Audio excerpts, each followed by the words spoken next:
রবিবারে দুপুর মানে বাঙালির পাতে একটু বাড়তি আয়োজন।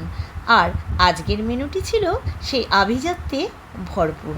খাওয়ার শুরুতে গরম ভাতের সাথে ছিল মুচমুচে পাটপাতার বড়া, যা দুপুরের শুরুটাকে বেশ জমজমাট করে তুলেছিল। তবে আজকের দুপুরে অন্যতম আকর্ষণ ছিল আমার নিজের হাতে বানানো বেগুন বাহার। টক দই আর টাটকা ধনেপাতার এক অপূর্ব মিশ্রণে তৈরি এই পদটি যেমন দেখতে সুন্দর, তেমনি স্বাদেও ছিল অনন্য। তোমাদের যদি এই বিশেষ বেগুন বাহারের রেসিপিটি জানার ইচ্ছে থাকে তবে অবশ্যই আমাকে জানিও।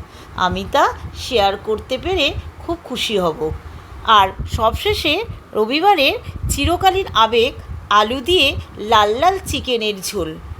সব মিলিয়ে আজকে এই রবিবারের লাঞ্চ ছিল এক কথায় রাজকীয় এবং অতীব তৃপ্তিদায়ক।